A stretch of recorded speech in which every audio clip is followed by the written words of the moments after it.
Welcome to Norse Code, the #1 podcast for your Minnesota Vikings. I'm your host producer. My name is James Pagashnik. Thank you guys so much for listening. And at the other end of the tin can and string, we have our analyst and co-host. You know him from numerous blogs and podcasts around the internet, most notably from the Wide Left Substack. He is Mr. Useful Human, Arif Hassan. Arif, the Vikings were just punched in the face. I think that's the only real good way to describe what happened, is that the Vikings were punched in the face in front of everyone in the country. Yeah. It was a national game. They had flexing is the wrong term. They had decided that it would be the Sunday night game because this was the quote unquote most important regular season game in NFL history, which sure, largely true. And in doing so, cursed the Vikings. I mean, obviously, like the Vikings, you know, they need to play well in nationally televised important games for this to mean anything, but like, and this year they have been. Yeah, no, for sure. But it just like, it felt like an appropriate end of the regular season for the Vikings. It's just, obviously that's not the end of the story. And I feel like you got to remember that. It just sucks that the regular season ended like this. The Vikings were 0-2 against the Detroit Lions. The clear big brothers in the division. That's so weird, man. Yeah, that ain't right at all. Nope. But I think we're at the inflection point, right? We're at the inflection point where we're like, man, the Lions deserve this. Good for Lions fans. And man, F those guys. Like, we're at that point where it just turns. Yeah. This was a defense that other people have been able to throw on that the Vikings were not able to. This was a defense that other people were able to score on lately that the Vikings were not able to. And so now you find yourself as the 5 seed going to Los Angeles on for Monday night. And of all the teams. The team that the other team that was responsible for a Vikings loss this year. Yeah. And we get to deal with the consequences of this game. And it's demoralizing to a certain extent because the Lions so efficiently had the Vikings number this game. And it is it's difficult as well because if things go well, we go right back to Detroit to play them. Yeah, that's like the really frustrating part, right? Like there's no getting outside of this team. It exists, like it poses that threat no matter what. I mean, obviously the Lions could like lose in the second round in the reseeding, whatever, right? But like it looms over the Vikings now in a way that it kind of didn't before. It's always kind of like the shadow that's cast by your hopes and dreams, you know? Like there's no way to get out of knowing that you have to figure out a way to beat this team. Yeah. In 2009, it felt like the entire second half of the season, there was this team on the other side of the NFC that was just playing their hearts out and was, I won't say killing teams, but was hurting them badly. And it looked like they were being paid not cutting the head off of teams and watching the body die. Right. Yeah. No, it definitely felt like they were playing with extra incentive to knock out other teams. And it felt like for the rest of, from the second half of the year until the NFC Championship game, that we were on a collision course. Like this game had to happen. And it did. And it was incredibly violent, as even more so upon rewatching.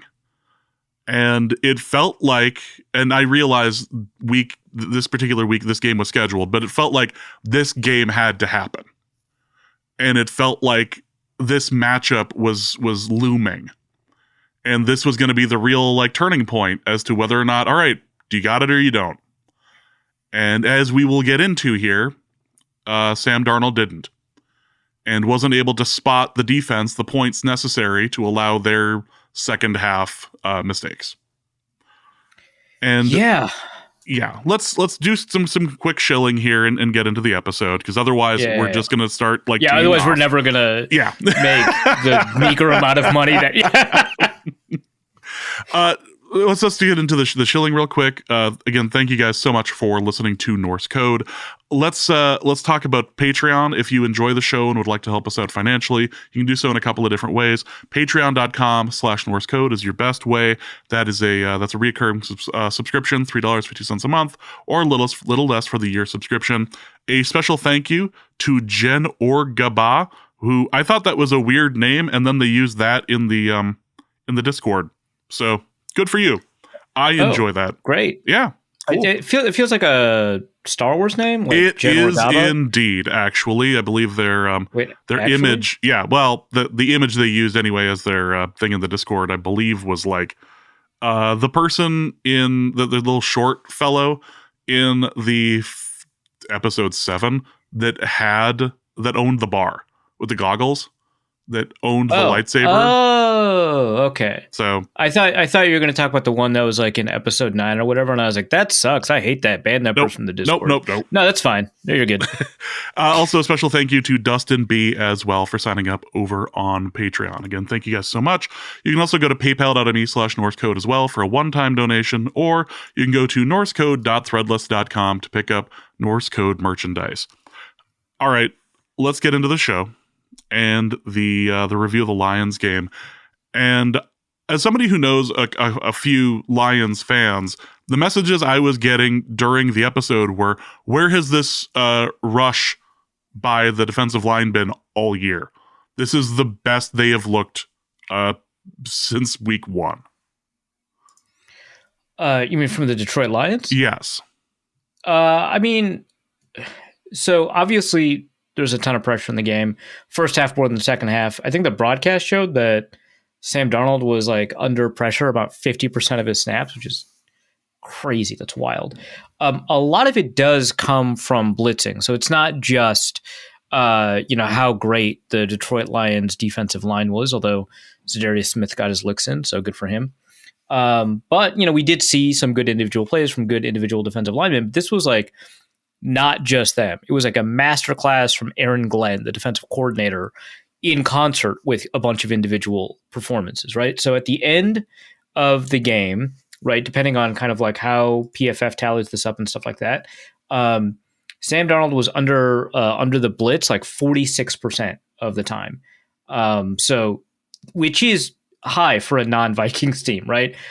This is one of the highest rates of blitzing that Sam Darnold had experienced. And against the blitz, he did relatively poorly. The thing is, against standard dropbacks, he actually did worse. So there really wasn't a way out of it. And then when they weren't blitzing, the defensive line was getting it done, getting pressure on Darnold. But I think a lot of it was the fact that, when Darnold was playing well, in the few instances we saw these accurate passes, and I don't want to say that we saw a ton of accurate passes or that it wasn't his fault, because I think primarily a lot of this game falls on him. In those instances where we saw him play well, you get drop passes from people who uncharacteristically drop those passes. Justin Jefferson missed out on some outside of catch radius catches that he usually gets. He dropped a pass here or there. We saw TJ Hawkinson drop a pass here or there. Obviously, didn't help that the refs weren't calling some of the, in my opinion, illegal defensive play. But the problem when you talk about like the refs, right, is that people assume that you blame the game on the refs, and there is some percentage chance that if they had called the game correctly, the Vikings are in it in the middle of the fourth quarter. But like, obviously the primary issue was that Darnold wasn't playing well.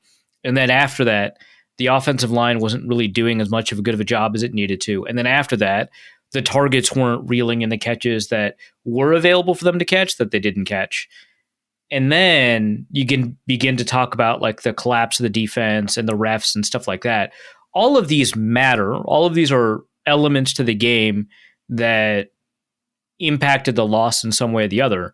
The primary issue, of course, is Sam Darnold. It's just, it adds on to that problem in the few instances where Darnold does showcase good play or accurate play or whatever, that he's not even rewarded for that effort, right? And so there were really just like wasn't a way out. There were a couple of good players for the Vikings. Almost all of them were on defense. But that's not enough. You can't Andrew Van Ginkel your way into a win without some support. Yeah, that. And I guess the first thing I want to talk about is the play of Sam Darnold, because this seemed like the game that we had been warned about, and balls were just sailing over receivers' heads and was really having trouble out there. Yeah, in some way. And I think it was a little bit frustrating because I think that the way kind of like national writers talked about this, because you're watching, them react on Twitter, stuff like that. I think the way that they reacted to Sam Darnold was like not really correct, but it's just you're not in a position to correct them, right? Because he's playing poorly. We were warned that Sam Darnold kind of like it collapses in big moments, which was weird to me because I don't think he's been in that many big moments before this season, right? And that he sees ghosts under pressure and stuff like that. And that's not actually the impression I got. The old Sam Darnold, for the New York Jets anyway, would be slow to his reads, would be making correct decisions, would be throwing to whoever he kind of felt like it, and not playing in rhythm. This Darnold was playing in rhythm. He was processing the field relatively quickly-ish. He was generally making the correct reads. I know there's a bunch of people with a bunch of fourth down screenshots in the red zone. We'll talk about that. And yeah, not there. I agree. But for the most part, he was generally doing all of those things, but he wasn't throwing the ball well. Like you said, he was throwing high a lot. It seemed like it was always behind, and then also on top of that, sometimes behind, right? So high and then often behind. And so when you can't get those accurate throws in there, all of that other stuff doesn't matter, right? If you're reading quickly, getting rid of the ball on time. Like his time in the pocket was not substantially different in this game. It was a slightly longer, right? But it was not substantially different in this game than we've seen throughout most of the season. And he's throwing to receivers that are generally kind of open. But, and I'm not saying the receivers played well. Amik Robertson had the game of his life. Props to him. But like, man, it really is about the quarterback sometimes, and he just didn't follow through, but not in ways that are characteristic of the failures for the Jets, which I think makes this an even more difficult game to dissect, because it's not that he reverted to who he was with the Jets. It's that he had created these problems that are kind of new for him, and that is annoying because now you don't know if that problem's going to pop up again. Yeah. And so we're stuck.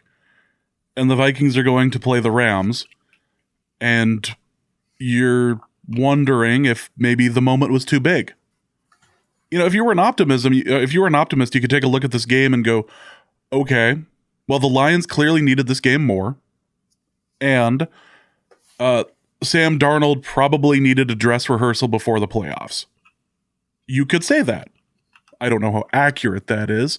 Right, yeah. The second part especially. But this is what's coming. This is the team that is the 5 seed. And as things shook out, sure. Because this is all sounding really downer, I just want to take a quick moment to not talk about the Vikings game and laugh at the Packers for just a moment. As we remind ourselves, the Packers lost to the Bears, went 1-5 in the division, and ended up with the 7th seed and is being fed to the Eagles. Being fed to the Eagles. I just want to take a moment and just acknowledge that this happened, that I may have hurt my back gut laughing at the result of that game. Might have. I'm a little tender at the moment. Also, I should point out that the one division win they had was by 1 point against the Bears. It was a fluke block of a field goal. And they were hoping for another today, and it didn't come. So, if we can all just enjoy the fact that Jordan Love lost the feeling in his arm and lost the feeling in his hand, and he was told it will come back. Yeah, that's how I found out that he lost feeling in his hand. The news that he was told feeling would come back. That's not great. Learning news by implication is always the funniest thing, right? Yeah. So great. I just wanted to cheer everyone up for just a moment. Just a reminder, the Packers are dealing with that right now. Yeah, so 2 weeks ago, I said the Eagles were frauds and I didn't believe in them. Just forget that. Don't worry about it. Nope. The Eagles are real, and the Packers are frauds, actually. Yes. And 7th seed frauds, whatever. But first win by Chicago since 2018, I believe. Good Lord. You can let that happen, man. How? At least the Vikings got shellacked by like the best team in the NFL. Twice. Yeah. That's okay. That's and once by the team we're about to play in the playoffs. But don't worry about it. Let's get back to Minnesota. So I know that Kevin O'Connell's thing is turning this into a pass first offense. It's very clear that is what he wants to do. That is what he has accomplished. That is what he has been very successful at this year. You still can run in the red zone, which was something the Vikings were not doing. And the Vikings went to the red zone multiple times and got no points out of it for touchdowns. Yeah, they ended up with like 6 red zone points the whole game. As like a really pass the ball guy, like I put on my like thick nerd glasses, Coke bottle thick, and like went over my spreadsheet, and I concluded that actually running is bad. As one of those guys, why aren't you running the ball? I just like it. Also, like even like from an analytics perspective, actually running inside the 5 is generally net value positive. So there's a reason to do it, even from a geek perspective. But also, like in the first half, and eventually the Vikings kind of lost their juice. But in the first half, running the ball was pretty successful, generally speaking. When they did run in the red zone, it was kind of not successful. Although that's like I'm talking about 2 runs at that point. You got to do it a little bit more often. And like you said, yeah, of course, Kevin O'Connell is pretty committed to throwing the ball, and I'm fine with that. But the overcommitment to it felt, and it wasn't just like an issue just in the red zone. It felt like he was kind of overcommitted to his general philosophy overall, which included a ton of explosives and like hunting for deep shots when they're like blitzing at a 40% clip and not giving you time in the pocket. Just feels like it's, man, I don't know. Mistakes. Yeah. Mistakes were absolutely made here today. It's rough. And there were so many plays in the red zone and so little in the way of points to show for it, which, I mean, it begs a very specific question about beating the Lions at this point and beating Dan Campbell. Do you have to out crazy the Lions to beat them? Do you have to go for it on 4th down to beat them? I don't think you do. I think one Lions writer said that, like, the Vikings going for it on 4th and 2 is like, the Lions putting the Vikings like into their wheelhouse. And it's like, that's not really it, because like, it's not like the offense that went for it on 4th down is out there with the defense. Right. No, you just have to maximize what you can do, which is true for every game, and against every opponent. I don't think you have to go for it on 4th down. The reason that you wouldn't have to go for it on 4th down is if your defense is doing a good job, which for about 2.5 quarters, the defense was doing the best. It was doing some of the best. It was playing better against the Lions for 2.5 quarters, which is an important distinction, than I think any defense at all this year for 2.5 quarters, at any 2.5 quarter stretch against the Lions. The Lions averaged like negative 0.2 EPA per play by the time they'd entered the red zone for the first time with 4 minutes left in the third quarter. The defense was playing really outstandingly, and then 10 minutes later, the game was lost, right? And so you didn't have to do anything crazy. You could play normal football. I was fine with the way the Vikings decided to go for it on 4th down in the instances that they did. You just need to execute. It's not as simple as a fourth down decision or being more aggressive or whatever. You can play within your means. You just have to do the things that you are trying to do. You create kind of like by selecting a menu of plays, you create a certain set of options that are available to you. And I'm fine when you create those options, but you have to, push the button. You have to get going. So I don't think you have to out crazy Ophelia, right? Like I don't think you have to play the Lions like you are also Psychonauts, right? You just have to execute on the things that you're good at. Now, the thing is, the Lions go for on fourth down so often that they're the only team that generally finds themselves on the other side of the go for it tools, right? That they go for it even more often than the tools say that you should. They're the only team that does that. And that's fine because that's like part of their organizational philosophy and they kind of just have become familiar with it. But I would like it if the Vikings generally went for it more on fourth down, but not because they're playing the Lions, just because that's like the correct thing to do. So I don't think that that's what you have to do to beat the Lions. But, one of the Lions' losses this year was to the Bills, when the Bills won 48-42. Sometimes you got to score a lot of points. So yeah, you just have to execute on what you're doing. I don't think the Vikings were, from a strategic perspective, doing anything at a macro level incorrectly. Tactically, they're doing some things incorrectly. Some of the plays that they're calling don't really match the moment. But really, it's just the execution. Seemed like the defense, and I realize this is going to sound more of like one of those intangible conversations, but it seemed like the defense was, for the Lions, was out-physicaling the Vikings offense. It seemed like they were hitting harder. It seemed like they were everywhere. It seemed like they were being more physical with the receivers and were getting away with it. Yeah, it feels like sometimes it's as simple as that, and I think that, I think that plays a role. I really think that Anzalone, who probably was expected to not play, he was mugging Hawkinson. Let's be honest, whole game. And again, I do think like too much. Like I think it was on the other side of like NFL legal. And again, that doesn't mean that's the reason the Vikings lost, although, you can imagine a world where they win if that gets called correctly, right? Like it's not unreasonable to think that could swing the game in the other direction. But the primary issue, of course, is just Darnold's play. And I don't think that was actually a product of being out physical. That said, I do think that when it came to these kinds of strength battles or, asserting your space or last episode we had a discussion on what it means to be a very physical team.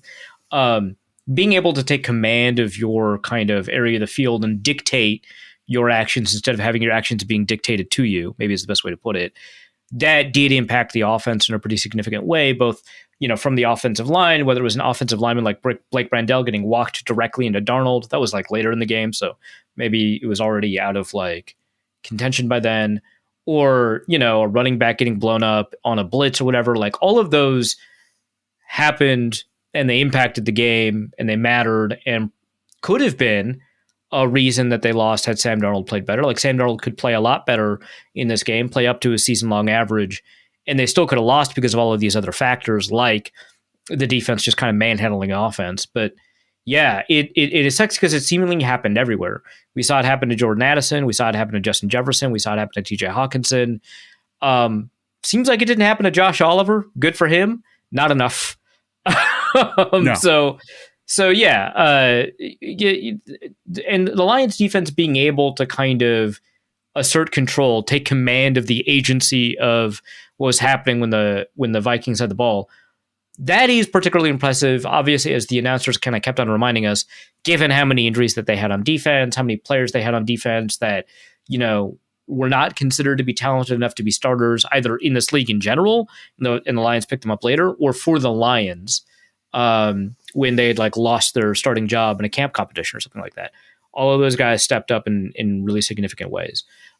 So yeah, I mean, it was a failure at People will say all three levels to indicate offense, defense, special teams, and obviously the Vikings have made some special teams mistakes that hurt them. But like, it was also a failure at every level of an offense, right? Receivers didn't follow through, offensive line didn't block, running lanes weren't created. To some extent, the running backs weren't getting it done, but again, that was like kind of a second half issue. They were getting it done in the first half, and then the quarterback wasn't executing. So like, there was no element at a unit level that was working on offense. And so, yeah, the Lions defense was absolutely manhandling the Vikings offense. But man, it like sucks to try and talk about this because again, it always comes back to Darnold, and Darnold wasn't getting out physical really. He wasn't throwing the ball well.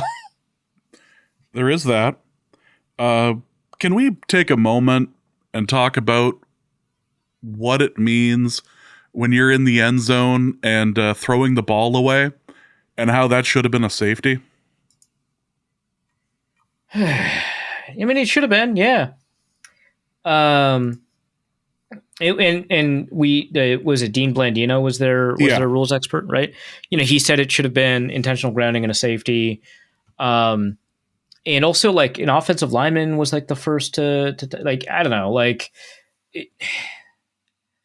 yeah, like, and again, the refs like screwed up a lot. Like there's a mispass interference here. There was like there's that intentional. It should have been an intentional grounding, which they did call later on Darnold. That was the correct call, but it's like, okay, so you're familiar with the rule, right? And there's like a face mask on Darnold again. By the way, another face mask on Darnold that wasn't called. Like there were like a couple of instances where, the refs made really significantly bad decisions. One of them, that safety. And the thing is, Ivan Pace, like really soon after, gets an interception, and that feels nice. But here's the thing about a safety is that not only do you get the 2 points, you get the ball back.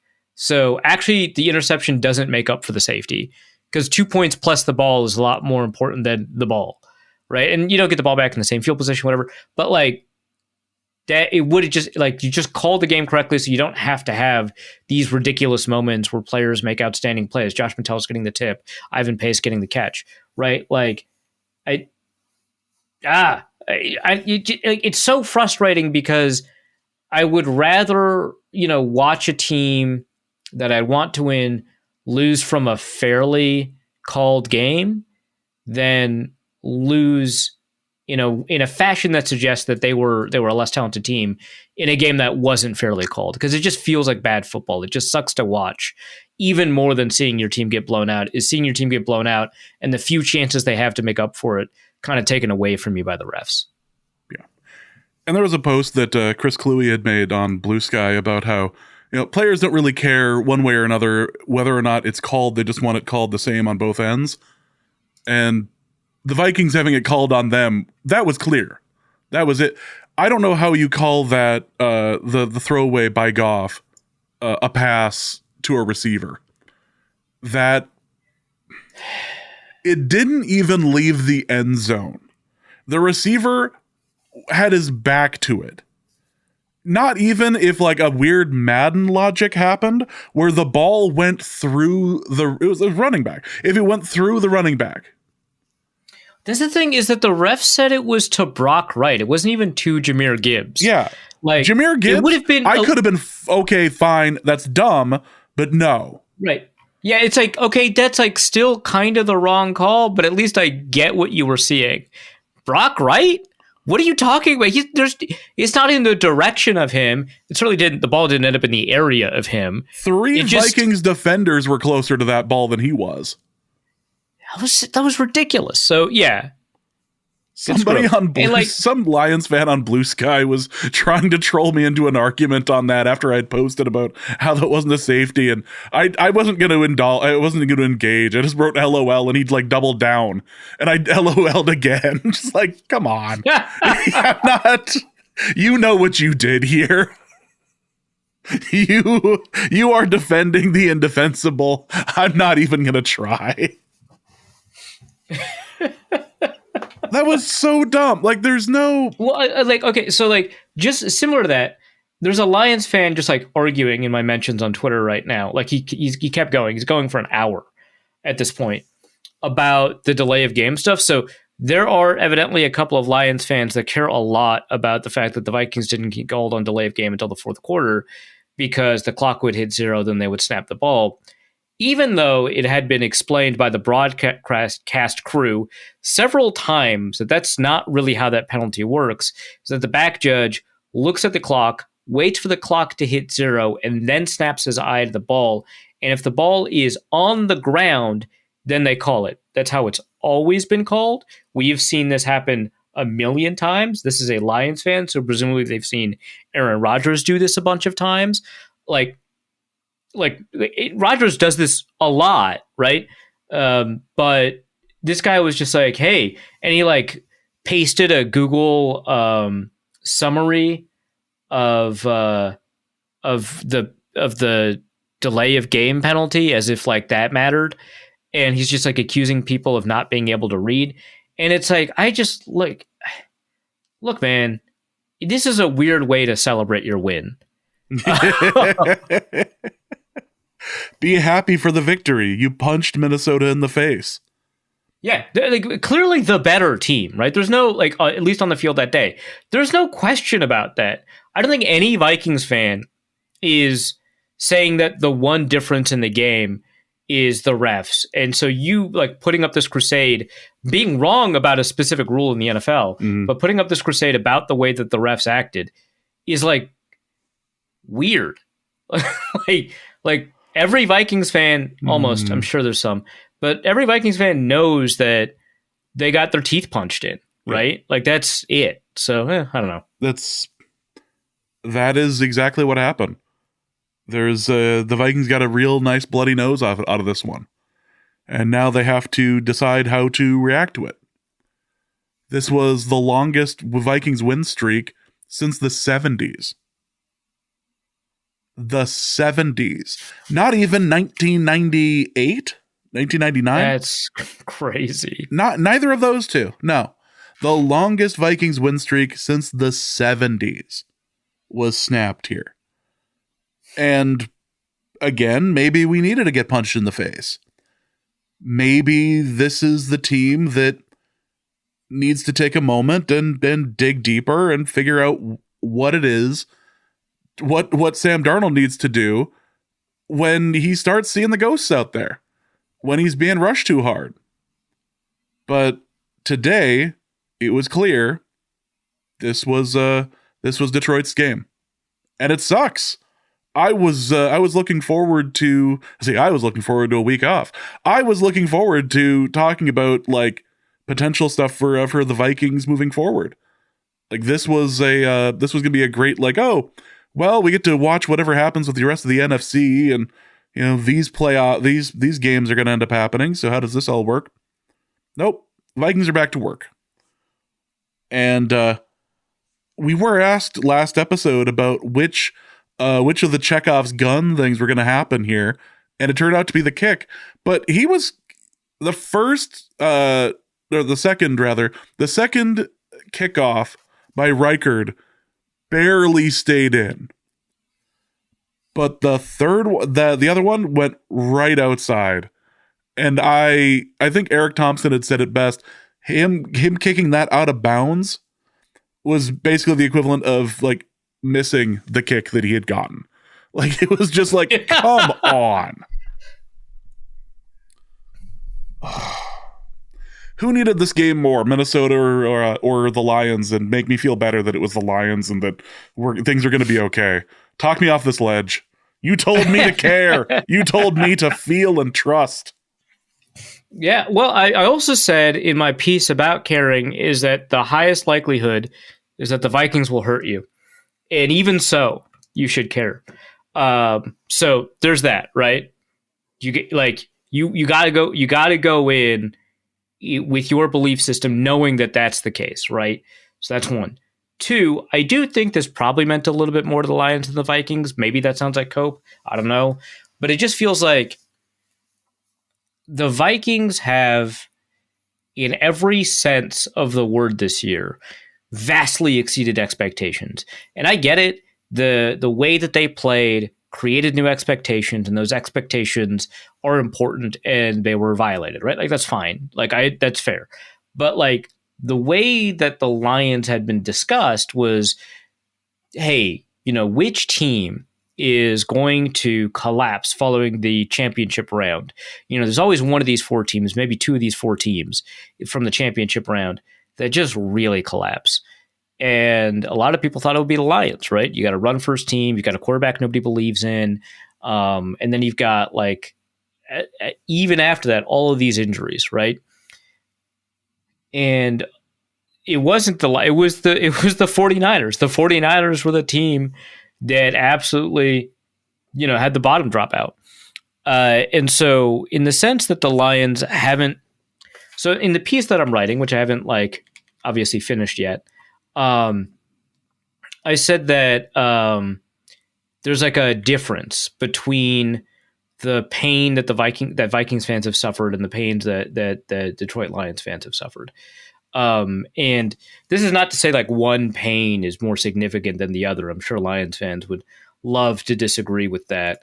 But it was that the memories of success for the Lions require that you stretch back. Playoff appearances in the Caldwell and Schwartz eras, a division win in 1991, a brief glimmer of success in 1983.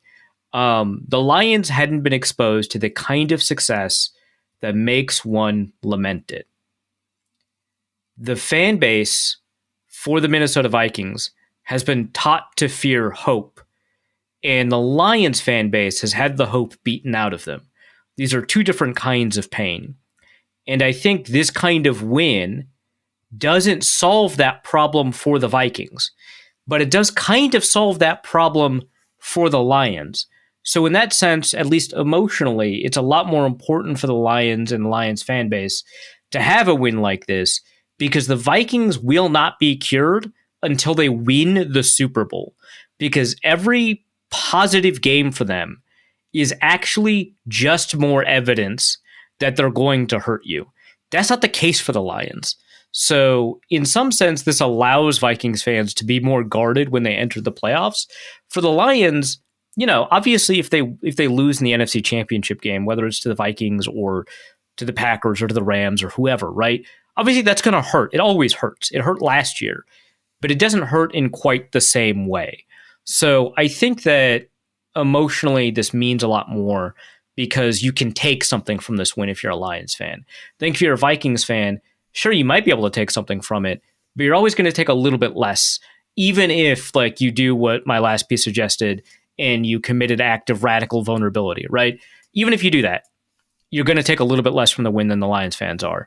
So in that sense, yeah, I guess it's more important to the Lions that they win it, but that doesn't provide the Vikings with an excuse. No. They should have won. No, it doesn't. And I was actually going through the levels of losing that Bill Simmons had put out what feels like a lifetime ago. And I think I settled on that this was much more like the dead man walking game. Yeah. Like where you... Not the gut punch. Nope. This was not a gut punch. This was the dead man walking, where you lost in a way that you still have more games, but it's hard to see the path moving forward. Mm-hmm. And I think that's accurate. And I think that this team has every ability to potentially like right that ship, but that's rough. I want to talk about the offense of the Lions for just a moment.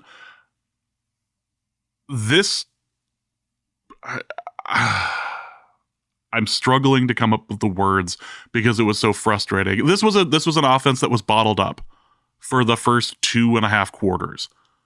But the problem with doing that to the number one offense in the league, arguably. Number one or number two, it's like the Ravens are the only other candidate for that. The problem with doing this to the number one offense in the league is that dam's going to break. And it broke. And then they just kept scoring. Yeah, it took like 10 minutes of playtime. Like the Vikings had bottled them up until about the 4-minute mark of the third quarter. Really impressive effort. Enough, I think, to produce winning football, right?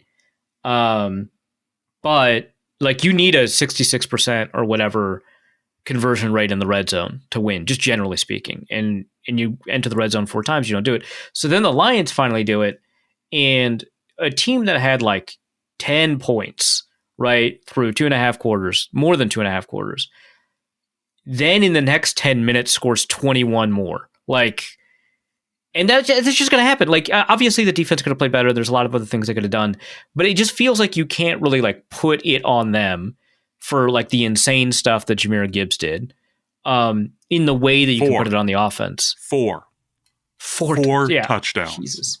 Four. You just can't expect the defense, even one we consider to be the best in the NFL. You just can't expect this defense to maintain a 1.6 point per drive performance, a -8 EPA per play, -8, -0.2 EPA per play performance over a full game. What you can expect a defense to do, even the best one in the NFL against the best offense in the NFL, is give you enough chances to put you ahead. The Vikings did not grab those chances. So, yeah, a lot of things the defense could have done better, right? And, hey, maybe if Van Ginkel had gotten that pick 6, which certainly not to blame that guy. Right. So close. That was just it. If he would have moved one hand just a little bit more. Yeah. And again, it's not to blame that guy, but like you think about lost opportunities. Yeah. So certainly, if he had gotten that, maybe you feel like you could be back in the game or whatever. But like, it really is just at some point the dam's going to burst. And so you're not going to be able to hold them to like 10 points all game. Probably not. But yeah, I think for the most part, a pretty outstanding performance of the defense. Obviously not completely.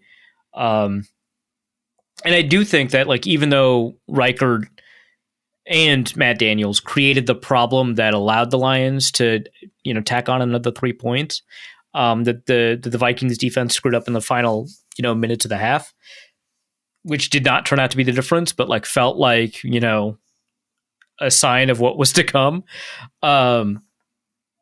It was really about the offense, because Van Ginkel played out of his mind. Josh Metellus played out of his mind. I didn't see any problems from Byron Murphy or Stephon Gilmore, who I thought would be the issue. Harrison Smith grabbed that pick. Could have used a little bit more from Cameron Bynum. Could have had a little bit more out of Blake Cashman. But for the most part, a lot of these individual players played really, really well. Can we talk about Ivan Pace for just a second, and how he was involved in something that has never happened in the history of the NFL. A team has never had every single game in the regular season has never had a turnover. And they were able to accomplish that. You've never seen that before. It is amazing, actually, to just take a moment and just like, that is a thing that happened. There were 2 like really cool like spot, like, okay, you got that. That's a cool little victory. Van Ginkel taking him to the shadow realm in the best hit of the weekend, in the possibly the best hit of the year by I was going to say by a non-white cornerback, but like that was it. That hit sent him to the shadow realm. You could hear the sonic coin sound like happen right afterwards. Like, he sat there on the field for a moment, was just stunned. Yeah, I'm surprised he came back into the game. like I was just like, that dude is dead. Did they just keep the independent guy like away from him there? Because he was being checked on the sidelines for a moment, and the broadcast was talking about how, they went over to say, "Are you ready?" He's like, "Yeah, I'm straight, man." I was like, "Yeah, are you?" Can we talk about that? Right? I'm gonna need to know. I'm gonna need to ask you a few questions here. Yeah. How many fingers am I holding up? Okay. like man, that was nuts. Van Ginkel was so fun to watch in this game. So fun to watch. Jonathan Grenard had a great game. Like I mentioned, the outside corners had a pretty good game. Byron Murphy, when he's playing in the slot, had a pretty good game. And you think like, oh my God, okay, so the edge rushers had a good game, the cornerbacks had a good game. You love what Ivan Pace did, an inside linebacker, he must have had a good game. Members of the defensive line like Jod Ward, Jonathan Bullard, they had really good games. The defense must have cleaned up, and like kind of, but not enough, not enough. And why was Andrew Van Ginkel on Gibbs on that touchdown, on that fourth down? I don't blame Flores for that. Like, when you run a defense the way that you do, that requires a level of deception, that requires dropping certain players into coverage every so often, like when you do that, you by necessity create suboptimal matchups for the greater purpose of like confusing the offense, confusing the quarterback, making them hesitate. And Goff has not been hesitating at all against this stuff all year, but it is the defensive design, and Van Ginkel had already been playing pretty well in coverage. I don't actually blame Flores for that. And honestly, like, here's the thing. This is not to take away from Jared Goff, who had an outstanding game. But there were a couple of instances on some of these blitzes where he got lucky, and that's fine, Darnold did not get lucky, but also he didn't play well enough, and Jared Goff did, right? But he got lucky on like the throw over Josh Metellus to Gibbs, the throw over Andrew Van Ginkel also to Gibbs. He got lucky on a couple of these, and those weren't the difference. The Vikings got, demolished. But that is kind of like, sometimes it just feels like it's not going to be your day. And so when you get those moments where it's like, oh man, Van Ginkel's in coverage on Gibbs? Jesus Christ, what are we doing? And it's like, well, actually, most of the time that kind of stuff does work out. You just don't like pay attention to it. And so I'm fine with that because, we don't get to see the plays where that works. We only see the plays where it doesn't work. So it always looks like a bad idea.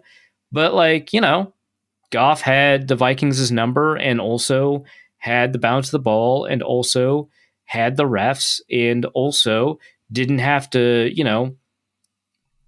outpace a Vikings offense that couldn't do very much.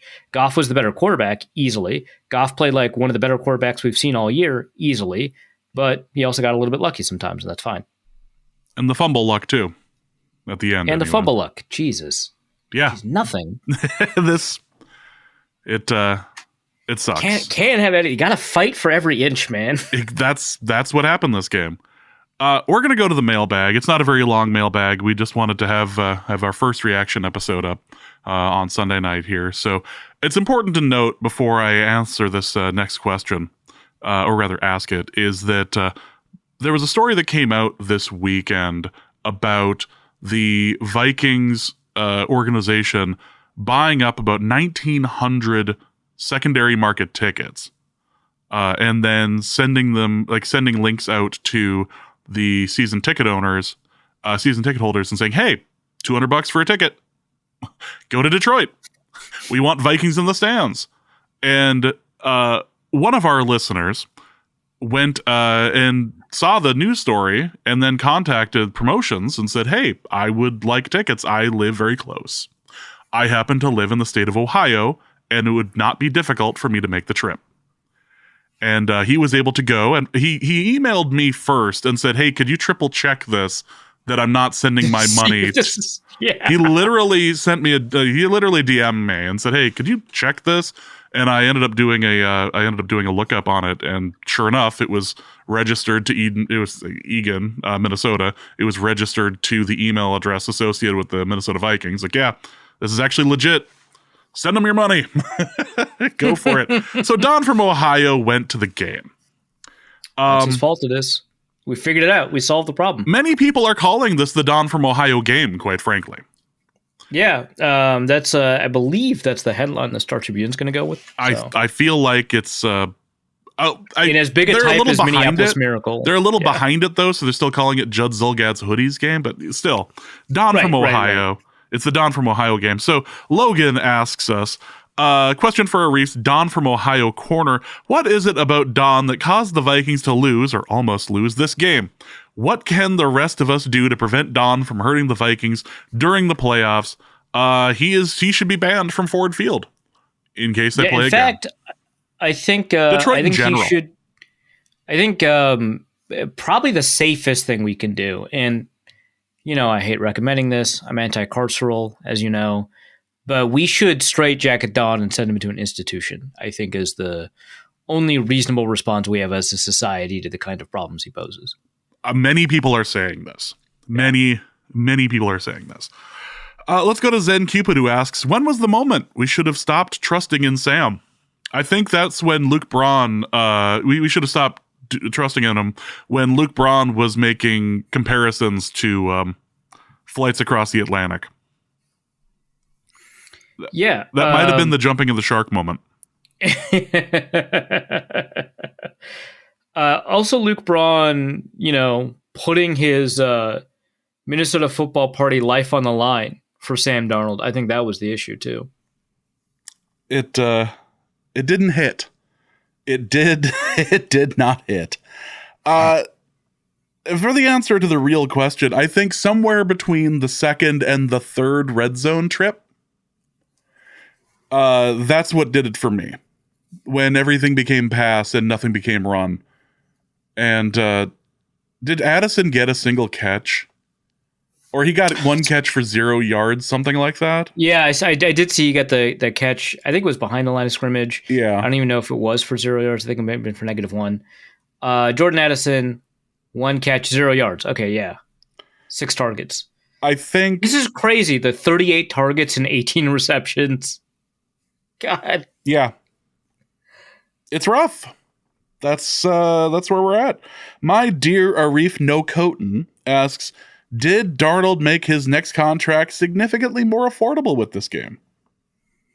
You got to credit Darnold for thinking in the long term like this. He was doing the Vikings organization a solid when they would attempt to re-sign him. Completing only 44% of his passes, only having one pass completed over 20 yards. He was doing that to save the Vikings money in the long run. Because as we all know, this is a league that gives you the Super Bowl at the end of the year when you take the total EPA produced and divide it by the cap number for the quarterback. That's how they award the Super Bowl. So, and good work from Darnold. If they're off just a little bit this year, there's always next year. It's fine. There's always next year. Famously, always next year. A second Jet has hit Drew Bledsoe asks, why can't Flores beat Goff? We'll get our little giggle in, but why is that a thing? Was this a Bart Simpson moment? Was that on purpose to do that to you? Yes. Okay. But we've had a beating Goff corner before, so. Great. The listeners. I love the listeners. Hell as other people. Yeah. No, I was asked this question on the First Bite podcast with Jeremy Reisman and Ryan Matthews over at Pride of Detroit. And their question was, what does Ben Johnson have over Brian Flores? And I actually think that it is more about Jared Goff than Ben Johnson, which is not the typical approach I take to these kinds of questions. I think that Goff is not the driver of the offense in the same way the offensive coordinator is, typically speaking. But I think in the context of Brian Flores, I think it is more Jared Goff. I think that his ability to very quickly diagnose what's going on, respond to kind of the unique approaches that Brian Flores takes, having a good understanding of like kind of where the rotations are on the defense to account for that kind of thing. Like, yeah, Ben Johnson gives him options, but Goff kind of knows what options are available to him. He's doing a lot now at the line of scrimmage, which he wasn't when he was in Los Angeles, to kind of handle a lot of that. He does a really good job making sure that the protections are communicated well. I just think that he has a really good understanding of the way these blitzes operate, and he's got a really quick trigger, and he's got a super quick diagnosis. And the diagnosis does have to be post-snap, the way the Vikings do things, but he has that capability. And so when you've got a guy that like likes to live in the intermediate area, I think that's how you get those wins, right? Like, because we've seen a bunch of quarterbacks who are generally pretty good against the blitz kind of falter and wither under what Brian Flores does. And some of that has to do with the fact that the quarterbacks are pretty good against the blitz because they can identify it coming and then check into their blitz beater, which is often like a screen or a slant. And the Vikings kind of eat those for breakfast. And so the way that Goff approaches a lot of these things are intermediate over the middle throws. And that did kill the Vikings. So I think that's part of it, is that like what the offense does generally, but also what Goff does specifically against these blitz looks is a particular danger to the way the Vikings run their defense. Let's go to Hopeful Vikings Pessimist, who asks, what are the main takeaways the coaching staff should take away from this game to hopefully turn things around in the playoffs? I think if you change nothing about the defense and Sam Darnold just played a normal game, the Vikings would have won. So I don't want to over leverage, based off my previous answer even, how poorly or whatever the Vikings defense played. And I mean, I want to acknowledge that Ben Johnson called a heck of a game against Brian Flores. That's fine.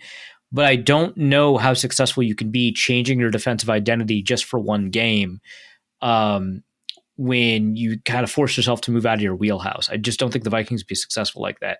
You can alter the way that you blitz. You can alter the way that those coverages work, and they should do that for sure. But I think it's primarily offensively. And I don't know how much of a coaching problem this really is, because if you take a look at some of this broadcast footage where Darnold is off, the receivers are open. Like, there should be restraint sometimes against some of the blitzes that the Lions called, because the Vikings just don't have the pocket to hold on to the ball for long against this particular type of blitzing strategy. And so there were some play calling issues where they were hunting for explosives a little bit too much. They were pretty aggressive about it, which, you know, the last time they were too aggressive hunting for explosives, which I think was the Jets game, you know, I asked them about it and they were like, nah, we're just going to keep doing that actually. Which is, I think it's fine that they kind of stay within their comfort zone, but you do need to be a little bit more flexible about the way that you approach some of these, because there were options available, especially on these underneath routes, that Darnold wasn't moving quickly enough through. And though Darnold screwed up a lot, I would say that it is a coaching point to kind of move him through that progression faster, because we know that he can go through these reads faster and not have to hit like a 22-yard out, right? Or I guess a corner against a blitz. Like that's not a reasonable solution. And there are other receivers that are open. So when that happens, you know, telling Darnold like, hey, I know that we love these big gains and I want to keep pushing for them, but when these things happen, the big gains come after the catch. And so you got to get, you know, the ball in space to these receivers running over the middle where there's not a lot of defenders around them. So I think that that's the coaching point, but I don't really think it is a huge coaching problem. Like, the Vikings did get a little out coached in this game, but the primary issue is that Darnold wasn't executing. And I don't know how much, you know, your coaching takeaways can really improve your outcomes without fixing that primary issue. Speaking of which, Sam Silver asks, for another addition to Arif's psychological corner, the Lions called an unheard of amount of man coverage against the Vikings, of which the latter seemed unprepared to deal with. First, with Darnold looking shaky in the pocket, could it be attributed to the need for pinpoint accuracy, making him more hesitant to throw into tight windows? And two, was this game an example of the Vikings receivers being overrated, or the Lions secondary being underrated? I don't know. I'll answer the second one first. I don't know that it's either of those things. Sometimes you can be properly rated and then not play up to or down to your rating.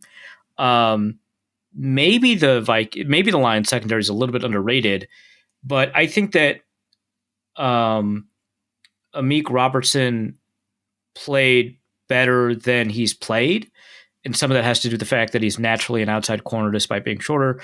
But I think that he played better than he typically plays, which is to say that even if he's rated appropriately, he played above that level. The Vikings receivers are an outstanding receiving unit, one of the best in the NFL, right? That doesn't mean they can't have bad days. They had a bad day. So I think that that's that. I don't think that... So the man coverage issue as it relates to Darnold, I don't think that there's anything about the surprising amount of man coverage that made Darnold hesitate. Like there are moments where he's slow to his reads or something like that, but I think that the issue was that he like the ball wasn't come out of his hand correctly. I don't know what other way to kind of fix that has much to do with coaching, which is a frustrating answer because you want to fix a lot of problems. You want to identify all the problems and you want to break it down and be concrete and accurate and all that. But sometimes it's not really about some of these other elements. Like, yeah, it's a surprising amount of man coverage. And the Vikings should have demolished it because against man coverage, I think, if I remember correctly, they're the most explosive passing game in the league. Maybe it's the Ravens, right? But against man coverage, they are astoundingly good. So I don't think it is the amount of man coverage that, really hurt the Vikings because man coverage does not require significantly more accuracy than zone coverage because it's really dependent on like how open the receivers are, you can be more constructed in man or in zone. I don't think it makes Darnold more hesitant because I think that he's going through the reads at the appropriate times that he needs to. I think he's not diagnosing the moment correctly on some of these blitzes, and the Vikings aren't giving some of the options correctly on some of these blitzes, but mostly he was more inaccurate than he's ever been. The off-target throw percentage in the first half, according to ESPN, was 50%. His worst in the NFL this year was 22%. Jeez. I'm tired of this game. Yeah. Well, let's talk about something other than this game. Let's talk instead about something that was reported on the Sunday morning shows, and it's ludicrous. Absolutely ludicrous. Jay Glazer put out a breaking report about how teams are going to inquire about trading for Kevin O'Connell. They're going to potentially try to trade for the Vikings coach this offseason. And it wasn't even like they are definitely going to. What even was the way they had put it? We're going to possibly maybe attempt or something like that. I'm trying to pull up the tweet itself. It was so dumb. And it man. On Fox NFL Sunday, Fox Sports NFL insider Jake Glazer reported that multiple teams are considering making Minnesota a trade offer for O'Connell, who's entering the final season of his contract and hasn't had negotiations with the franchise about an extension. Here we go. Multiple teams have interest in possibly attempting to trade for Vikings head coach Kevin O'Connell. Possibly attempting to. Okay. Yeah, whatever. So the question that came out of that was from Skimbleshanks the Railway Cat. What's the most cursed return we could get by trading Kevin O'Connell? Mike McCarthy with Zimmer coming along for the ride? Holy crap. I don't know that I can beat that. Because there's worse coaches to trade for, certainly. But a more cursed coach? That's... Fat cats get slaughtered. Yeah. I'm trying to think maybe Nick Sirianni, who obviously the team's winning, right? So you can't be that upset, but you can be because he's super annoying. And again, I don't know how good of a Doug Peterson, really Doug Peterson, and a first. Peterson would be great. Oh my Doug God. Peterson and a first. That's a cursed one. Let's see. Robert Saleh's already out. Man, I'm trying to think of a bad coach that didn't get fired. Maybe Zach Taylor. I don't know. Cursed. I think it's Mike McCarthy with Mike Zimmer. I think that's got to be the most cursed one. That's pretty god awful, actually. Yeah. Also from Skimbleshanks the Railway Cat, for a Reef's wet corner. I don't love that name. Nope. But I do love the fact it's being addressed to you and not to me. What's the worst cereal to eat dry? Well, we know you don't eat dry cereal. You pour water over it. I did that. It has to be addressed to one time once. I think, let's see. You have had a car stolen from you more times than I have eaten cereal with water. Yeah, but I did not make a choice to have my car stolen. You made a choice to eat cereal with water, and that is far more interesting. Interesting. I was wondering to see how you were going to stick the landing on that. I hate you. I just want you to know that I hate you. Sure. I can live with that. Yeah, I know you can. That's why I said it. Perhaps one of the best cereals to eat dry might be like Frosted Flakes. That works dry. I think regular Cheerios is pretty bad to eat dry. I can't do that. I can do Honey Nut. Yeah, I can do Honey Nut for sure, but just regular Cheerios, difficult to eat dry. Unfrosted, just cornflakes. No, that's still better. That's still better than the regular Cheerios. Wheaties. I easier than you'd think, but not great. Because I've done that. Dusty's response to this was grape nuts. Oh, which is just like little pebbles of granite. I can't do that. I've never had grape nuts dry or wet, so I can't speak to that. Sure. I'm trying to think Kix is you probably fine eating it dry. Corn Pops was fine dry. Sure. Reese's Puffs, certainly you can eat that dry. I might have to go with Wheaties, followed by regular Cheerios. These things can be done. You just need to push through and not put water in there. Room Bull Sharif asks, for Arif's meritocracy corner, Arif says he enjoys the weaker teams being rewarded extra because they were better than their crappy group of 3 other teams. Isn't that just DEI for the NFL? Okay, that sounds like a pretty racist interpretation of what DEI is. First of all, does it? Many people are asking this. Second, the goal of a business is to maximize the total unit of the business. The goal of the NFL is not to maximally allocate the talent. It's to produce competitive and exciting games. And so rewarding weaker teams, I don't even know what this is in the context. Is it about draft picks or being able to play the other teams? It's the ranking the of home field advantage advantage stuff, yeah. Okay. Okay, in that actually the wording of that makes more sense. The idea is to maximize the interestingness of NFL games, right? And to do that, you have to make rivalries matter. In order to make rivalries matter, the teams that you play the most also have to be in games that, generally speaking, matter the most. And for that, you have the divisions and rewarding division winners. And the thing that really excites me about the way divisions operate in the NFL is how many opportunities it creates for you to just hate a team, just absolutely loathe them. Obviously, as we know from the way that Vikings fans have interacted with Saints fans and Eagles fans, you can loathe non-divisional teams. Easy, right?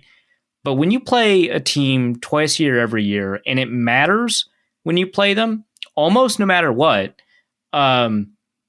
it's really easy to hate a team. And I think nothing keeps a game alive quite like hatred. The Washington Commanders were playing for basically nothing against the Cowboys. And there were Commanders fans apoplectic after the first half for not beating this Cowboys team. They eventually got away with it, but just ticked off that they couldn't beat the Cowboys. And it doesn't matter. But because of the hate that accumulated over the course of many, many years, in a product in part of how important divisional games are, the games that don't even matter for the division start mattering. And that rules. I think that we can come together as a country if we hate each other more, I think is what I'm saying. This actually is going to be your platform when you are forced to run, not when you decide to run. This when you are voluntold to run for office. Let's finish this off with Damien, who asks, have you picked up any habits? By the way, all these questions today are from the Discord. I didn't want to open it up too terribly big because I wanted to have this be kind of a shorter episode and get this out. So we are thankful to our lovely people over at Patreon vis-a-vis our Discord for their questions. Damien asks, have you picked up any habits or superstitions this season that you won't break until the playoffs? I really want a Jefferson jersey, but now I have to wait until after the season for fear of jinxing anything. Not really. Other than wearing your Case Cookus Vikings jersey at every opportunity except for a game. Yeah. I very much appreciate the gift, James. It was very kind of you. I have not worn it. This is why the Vikings didn't win tonight, folks. Oh, that's the reason. Yeah. Yes. I can't I can't think of any. I'm sure there are a number of superstitions or habits that I would be, if someone told me you shouldn't do that, I'd be like surprised, even though I don't have like much of a reason to do it, which would make it a superstition, right? Or surprised and aghast, I suppose. But I can't think of them off the top of my head. I'll do anything on a particular day. I don't really care. I eat different food every game day. I'll watch games from different places.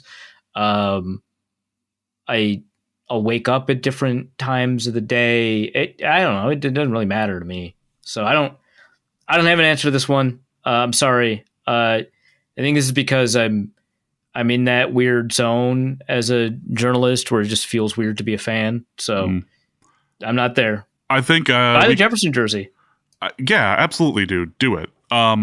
As for me, I spent the entire year not watching games at my place with my younger brother, and then he came over tonight. Oh yeah, ban him. Yeah, so that's the end of that. Even if the Vikings make the Super Bowl, he's not coming within 100 feet of my house. He can watch outdoors. I'm gonna have a sign that says "No Victors." It'll be great. We're allowed to have one. No victors. Yes, exactly.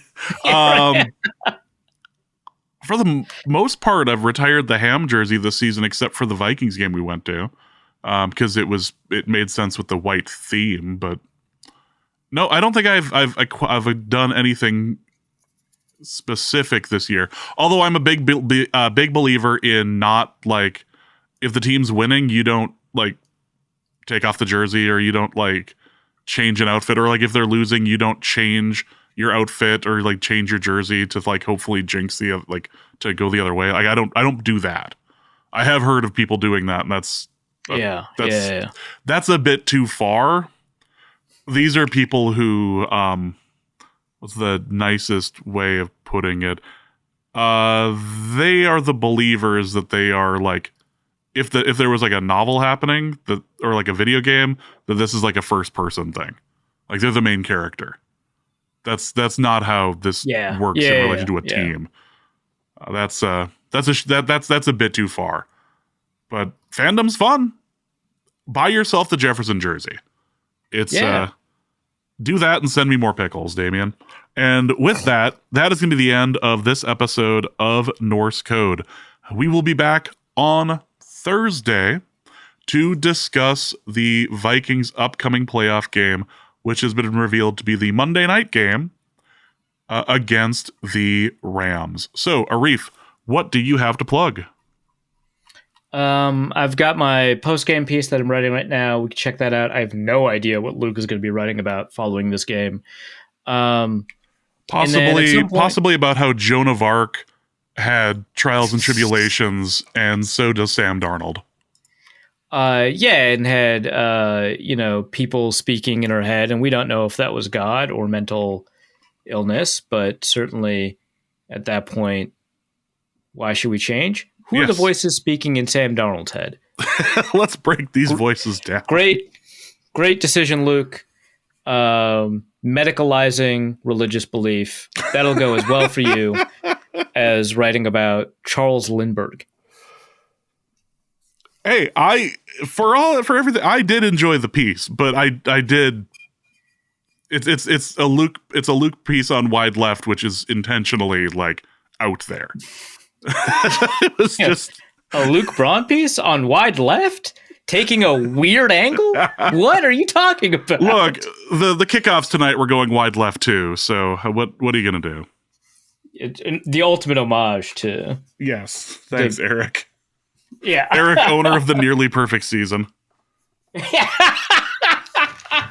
They're calling him the 2007 Patriot. Many people are saying this. So many people are saying this, and that's why the flags are at half-mast. All right, we're done. So your game recap piece and potentially Luke Braun's next piece as well over at Wide Left. So for Arif, my name is James. Thank you guys so much, and please remember that it's 4th and 12. You really think they're going to run here? Actually, it was like 3rd and like a mile, and they ran. And like the Vikings sniffed it out immediately. It was so much fun. That was crazy. It's like you usually do that to like catch a team off guard, and the Vikings are like, no, 7-yard loss. Like, oh, we were expecting a screen. No. We're taking you down for a loss here. Get your punting unit out. He didn't do anything the last couple of games. And we will see you later this week. Norse Code is the largest and only division of Norse Code LLC. You can find Norse Code on the Daily Norseman, SB Nation's Vikings blog at dailynorseman.com. You can also find it on iTunes, Apple Podcasts, Stitcher, Spotify, Google Play, and wherever fine podcasts are aggregated. Our Vikings blogger extraordinaire and generally useful human is Arif Hassan of... and he can be found on Twitter at Arif Hassan NFL. I am your producer and host, and my name is James Pagashnik. You can find me at the show's official Twitter feed at NorseCodeDN or at my personal account at Big Mono. If you'd like to donate a few bucks to the show, you can do so in a couple of different ways. You can go to patreon.com/NorseCode and donate there. For $3.50 a month, you get bonus material and more.